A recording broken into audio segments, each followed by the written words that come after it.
Hi ಎಲ್ಲರೂ ಕೂಡ ಹೇಗಿದ್ದೀರಾ? ಇವತ್ತಿನ ವಿಡಿಯೋದಲ್ಲಿ ಆಸನಾಂಬ ದೇವಸ್ಥಾನ ಹಾಸನ ಈ ದೇವಾಲಯದ ಬಗ್ಗೆ ತಿಳಿಯೋಣ. ಆಸನಾಂಬ ದೇವಸ್ಥಾನವು ಭಾರತದ ಕರ್ನಾಟಕದ ಹಾಸನ ಜಿಲ್ಲೆಯಲ್ಲಿರುವ ಒಂದು ಹಿಂದೂ ದೇವಾಲಯವಾಗಿದೆ. ಶಕ್ತಿ ದೇವತೆಗೆ ಸಮರ್ಪಿತವಾದ ದೇವಾಲಯ. ಇದನ್ನ ಅಂಬ ಅಥವಾ ಅಂಬೆ ಎಂದು ಕರೆಯಲಾಗುತ್ತೆ. ಅಂದರೆ ತಾಯಿ ಅಂತ ಅರ್ಥ. ಈ ದೇವಸ್ಥಾನವನ್ನ 12ನೇ ಶತಮಾನದಲ್ಲಿ ನಿರ್ಮಿಸಲಾಯಿತು. ಅಕ್ಟೋಬರ್ನಲ್ಲಿ ಹಿಂದೂ ಹಬ್ಬ ದೀಪಾವಳಿಯ ಸಮಯದಲ್ಲಿ ವರ್ಷಕ್ಕೊಮ್ಮೆ ದೇವಾಲಯವನ್ನ ತೆರೆಯಲಾಗುತ್ತೆ. ಹಾಗಾದ್ರೆ ಬನ್ನಿ ಆಸನಾಂಬ ದೇವಸ್ಥಾನದ ಬಗ್ಗೆ ತಿಳಿಯೋಣ. ಇಲ್ಲಿನ ಚರಿತ್ರೆ, ಇಲ್ಲಿನ ದಂತಕಥೆಗಳು ಎಲ್ಲವನ್ನ ತಿಳಿಯೋಣ. ಅದಕ್ಕಿಂತ ಮುಂಚೆ ನೀವು ಚಾನಲ್ಗೆ ಹೊಸಬರಾಗಿದ್ರೆ ದೇವಾಲಯದ ದಂತಕಥೆಗಳಿಗೆ ಸಂಬಂಧಪಟ್ಟಂತಹ ವಿಡಿಯೋಗೋಸ್ಕರ ಚಾನಲ್ ಅನ್ನ ಸಬ್ಸ್ಕ್ರೈಬ್ ಮಾಡ್ಕೊಳ್ಳಿ. ಒಂದು ದೇವಾಲಯದ ಬಗೆಗೆ ತಿಳಿದುಕೊಳ್ಬೇಕು ಅಂತ ಆದ್ರೆ ಅಲ್ಲಿನ ದಂತಕಥೆಯನ್ನು ತಿಳಿಯುವುದು ಮುಖ್ಯವಾಗುತ್ತೆ. ಹಾಗಾದ್ರೆ ಬನ್ನಿ ಮೊದಲಿಗೆ ಆಸನಾಂಬ ದೇವಿಯ ಸಂಬಂಧಪಟ್ಟಂತೆ ಇರುವಂತಹ ದಂತಕಥೆಯನ್ನ ತಿಳಿಯೋಣ. ದಂತಕಥೆಯ ಪ್ರಕಾರ ಒಮ್ಮೆ 7 ಮಾತೃಕೆಯರು ಬ್ರಾಹ್ಮಿ, ಮಹೇಶ್ವರಿ, ಕೌಮಾರಿ, ವೈಷ್ಣವಿ, ವಾರಾಹಿ, ಇಂದ್ರಾಣಿ ಮತ್ತು ಚಾಮುಂಡಿ ವಾರಣಾಸಿಯಿಂದ ದಕ್ಷಿಣ ಭಾರತಕ್ಕೆ ತೇಲುತ್ತಾ ಬಂದಾಗ ಅವರು ಹಾಸನದ ಸೌಂದರ್ಯಕ್ಕೆ ಆಕರ್ಷಿತರಾಗಿ ಇಲ್ಲಿ ವಾಸಿಸಲು ನಿರ್ಧಾರವನ್ನ ಮಾಡುತ್ತಾರೆ. ಮಹೇಶ್ವರಿ, ಕೌಮಾರಿ ಮತ್ತು ವೈಷ್ಣವಿ ಹಾಸನದ ದೇವಾಲಯದೊಳಗಿನ 3 ಇರುವೆಗಳಲ್ಲಿ ನಿಲ್ಲಿಸಿದರು. ಇನ್ನು ಕೆಂಚಮ್ಮನ ಹೊಸಕೋಟೆಯಲ್ಲಿ ಬ್ರಾಹ್ಮಿ ನಿಲ್ಲಿಸಿದರೆ ಇಂದ್ರಾಣಿ, ವಾರಾಹಿ ಮತ್ತು ಚಾಮುಂಡಿ ದೇವಿಗೆರೆ ಸರೋವರದಲ್ಲಿರುವ 3 ಬಾವಿಗಳನ್ನ ಆರಿಸಿಕೊಂಡರು. ಇನ್ನು ಆಸನಾಂಬೆ ಎಂಬ ಹೆಸರಿಗೆ ಸಂಬಂಧಪಟ್ಟ ಹಾಗೆ ಆಸನ ಎಂಬ ಹೆಸರು ಕನ್ನಡ ಪದ ಸಿಂಹಾಸನದಿಂದ ಬಂದಿದೆ. ಇದರರ್ಥ ಸಿಂಹ ಆಸನ. ಸ್ಥಳೀಯ ದಂತಕಥೆಯ ಪ್ರಕಾರ ಆಸನ ಎಂಬುದು ಸಿಂಹಾಸನಪುರಿಯ ಸಂಕ್ಷಿಪ್ತ ರೂಪವಾಗಿದ್ದು ಜನಮೇಜಯನಿಗೆ ಸಂಬಂಧಿಸಿದ ಸ್ಥಳವಾಗಿದೆ. ಜನಮೇಜಯನು ಪಾಂಡವ ವೀರ ಅರ್ಜುನನ ಮರಿಮೊಮ್ಮಗ. ಪುರಾಣದ ಪ್ರಕಾರ ಜನಮೇಜಯನು ತನ್ನ ಶಾಪಗ್ರಸ್ತ ಅವಧಿಯಲ್ಲಿ ಸಿಂಹಾಸನಪುರಿಯಲ್ಲಿ ಅಂದ್ರೆ ಹಾಸನದಲ್ಲಿ ವಾಸಿಸುತ್ತಿದ್ದನು ಎಂದು ನಂಬಲಾಗಿದೆ. ಆಸನಾಂಬೆಯನ್ನ ದಯಾಳು ಎಂದು ಪರಿಗಣಿಸಲಾಗಿದ್ರೂ ಕೂಡ ತನ್ನ ಭಕ್ತರಿಗೆ ಹಾನಿ ಮಾಡುವವರಿಗೆ ಅವಳು ಕಠಿಣವಾಗಿ ವರ್ತಿಸುತ್ತಾಳೆ ಎಂದು ನಂಬಲಾಗುತ್ತೆ.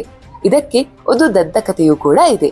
ಆಸನಾಂಬೆಯ ಭಕ್ತೆಯ ಅತ್ತೆ ಯಾವಾಗ್ಲೂ ಅವಳನ್ನ ಕೆಟ್ಟದ್ದಾಗಿ ನಡೆಸಿಕೊಳ್ಳುತ್ತಿದ್ದರು ಎಂಬ ನಂಬಿಕೆ ಇದೆ. ಒಮ್ಮೆ ಅವಳು ದೇವಿಯ ಮುಂದೆ ಪ್ರಾರ್ಥಿಸುತ್ತಿದ್ದಾಗ ಅತ್ತೆ ಅವಳನ್ನ ಹಿಂಬಾಲಿಸಿ ಬಂದು, ನಿನಗೆ ಏನು ಮುಖ್ಯ, ದೇವಸ್ಥಾನಕ್ಕೆ ಬರುವುದೇ ಅಥವಾ ನಿನ್ನ ಕರ್ತವ್ಯವೇ? ಹೀಗೆ ಹೇಳುತ್ತಾ ಅವಳು ಒಂದು ಬಟ್ಟಲಿನಿಂದ ಅಂದ್ರೆ ಅತ್ತೆ ಒಂದು ಬಟ್ಟಲಿನಿಂದ ಸೊಸೆಯ ತಲೆಗೆ ಬಲವಾಗಿ ಒಡೆಯುತ್ತಾಳೆ. ಆಗ ಸೊಸೆ ಅಂಬಾ ಎಂದು ಕಿರುಚುತ್ತಾ ದೇವಿಯಲ್ಲಿ ರಕ್ಷೆಯನ್ನೆಯನ್ನ ಕೇಳುತ್ತಾಳೆ.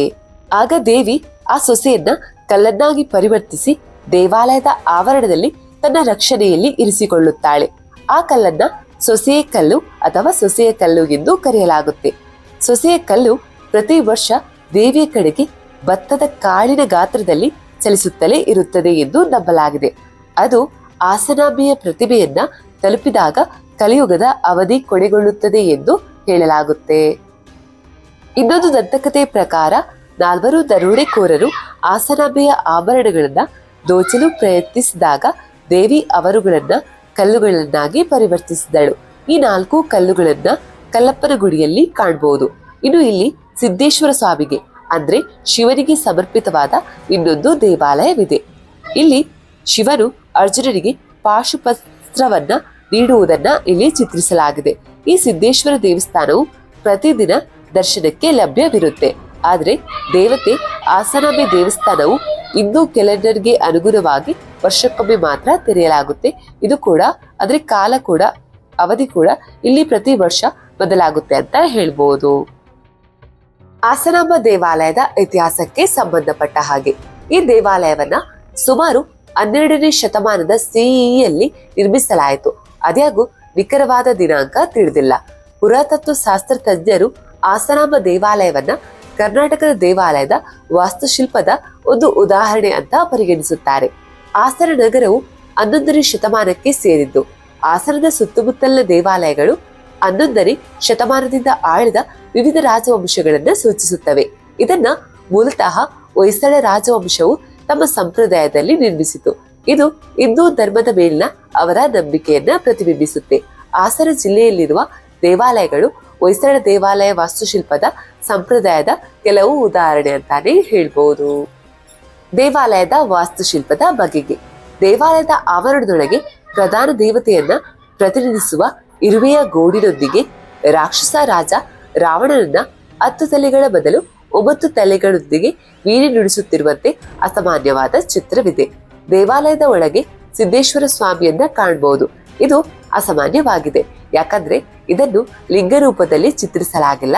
ಬದಲಾಗಿ ಇದು ಅರ್ಜುನನಿಗೆ ಪಾಶುಪಸ್ತ್ರವನ್ನ ನೀಡುವ ಶಿವನನ್ನ ಬಿಂಬಿಸಲಾಗಿದೆ. ಆಸನಾಂಬ ದೇವಾಲಯದ ಧಾರ್ಮಿಕ ಮಹತ್ವ.